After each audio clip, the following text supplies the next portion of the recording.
am Savvy Mike, and this is I Am Savvy Mike TV. And well, we have Angela Yee giving us her thoughts on the whole drama that went on between Lauren LaRosa and Jess Hilarious on The Breakfast Club. Now, if you don't know, Angela Yee is a ex-employee of The Breakfast Club, once held the spot that Jess Hilarious and Lauren LaRosa are currently fighting over at the moment.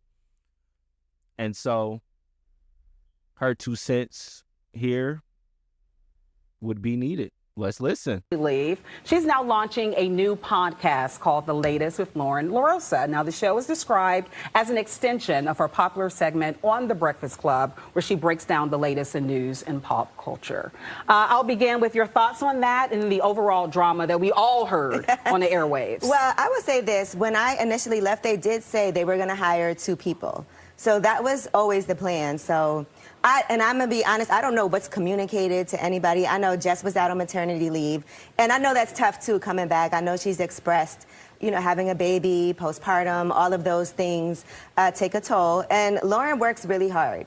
And Jess does, too. Like, she's on the road, and I think part of why they hired her was because of that. Like, she does comedy shows, she goes on the road. That adds a lot to the show. Has a strong following. Yeah. But I think a lot of times it is social media that tends to get people riled up. It's outside forces. It's not what's in the room, and that's what makes tension sometimes build. But what is good is when you can have a blow up and then work through it. And so we just have to see it publicly play out. But I think it looks like they're really working through it. And I feel like this can be an advantage because a lot of people can relate to blow-ups in the workplace, and then how do you move forward from that? Because sometimes the resentment can just build and build and build, and then everything falls apart. But if you can catch it early on, that's a good way to make sure, let's squash this. So if you knew that they were going to the 2 people or 2 women model, I don't know if it was 2 women, but 2 additional people, how is it that didn't get communicated to Jess Hilarious, or at least it appears that way? Well, I'm not sure what they communicated, but I know the plan always was, even when I was there, they were like, we should add another person. Okay. And so it was always like, okay, you know, we're going to hire 2 people. And I feel like they've said that. So I'm not sure what was said. They both did. They both kind of mentioned that, you know, this was always a part of the original plan. Somehow it was a shock factor. Something got lost in the sauce. There was a breaking down of communication, and then she ended up blaming Charlemagne and of course DJ Envy for not protecting her in that moment. But then she pointed back to you. Yeah. Why did she do that? She just said I'm not crazy, and you know I knew that.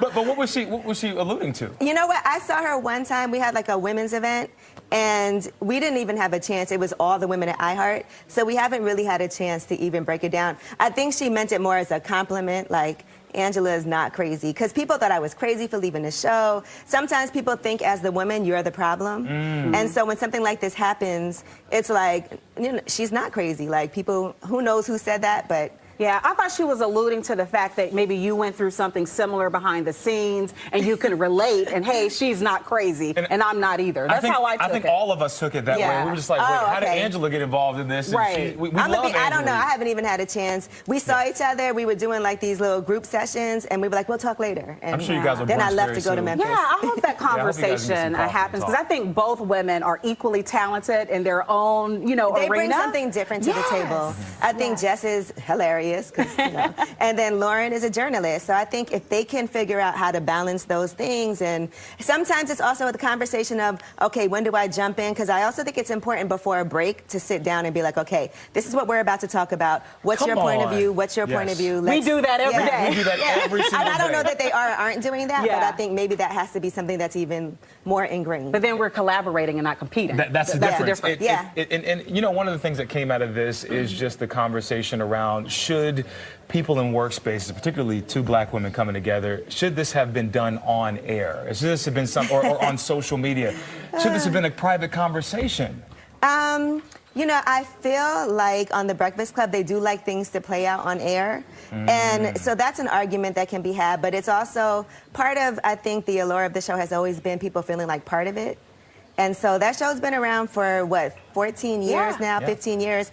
And so I think that part of what people like is they feel like we want to see the inside workings of what's happening. Yeah, and breaking so that fourth wall. There's nothing more inside. And then I think also Jess publicly put out her live, and so that is what is the reason why. How do you not address it at all? That's right. Because you can't just move on and people are like, what happened, what happened, what happened?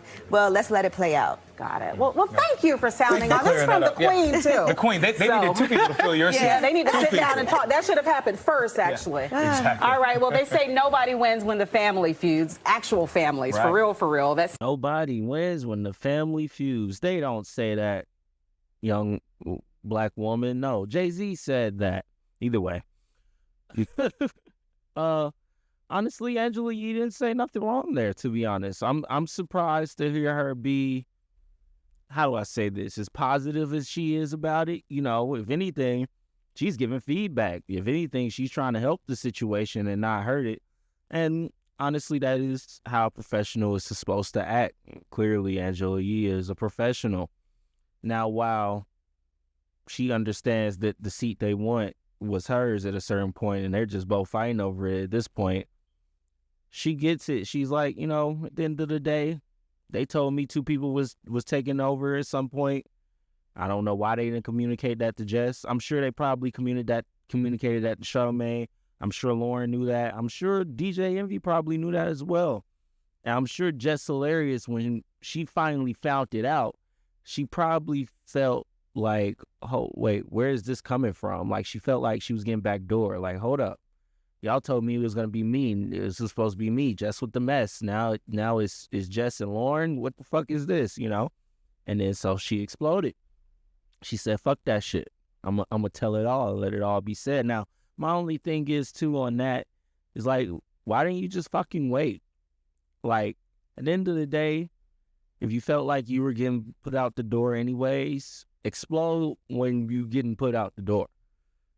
Don't explode and then go back to work the next day. That just makes things awkward. Like, that just makes things weird. Like, you went on the internet, went crazy, went viral. Hey, all publicity is good publicity, if you ask me.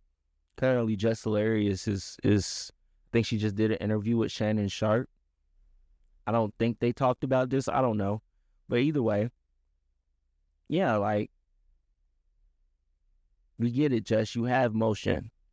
But don't shit where you lay. I don't know. Like, come on. It just makes sense. I think that's what Angela Yee's trying to tell her. And yeah, hopefully, look, they've been doing well together. Lauren LaRosa, no matter if it's another person there or it's just her, she does an amazing job up there at the Breakfast Club, and they're still seem friendly. Now, we all know this is show business. These niggas really ain't friends. Because if they was friends, that whole IG Live would have never fucking happened. If these niggas actually liked each other and fucked with each other, it would have never exploded on IG Live at all. If it was really that type of relationship. Clearly, that's not the type of relationship they have. Clearly, they have a business relationship, and that's just what it is at the end of the day. So, Jess is playing her role, Lauren's playing hers. Charlamagne the God and DJ Envy are sitting back like, oh, well, we're the legends in this seat. We ain't never going nowhere. Y'all figure it out. Charlamagne the God don't give a fuck, and that's why Charlamagne being messy. Like, yeah, I'm gonna be messy with the situation. Fuck it. I ain't going nowhere. Figure it out. Either way, let me know what y'all think about what Angela Yee had to say in the comments below. I am Savvy Mike, and this is I Am Savvy Mike TV. Peace.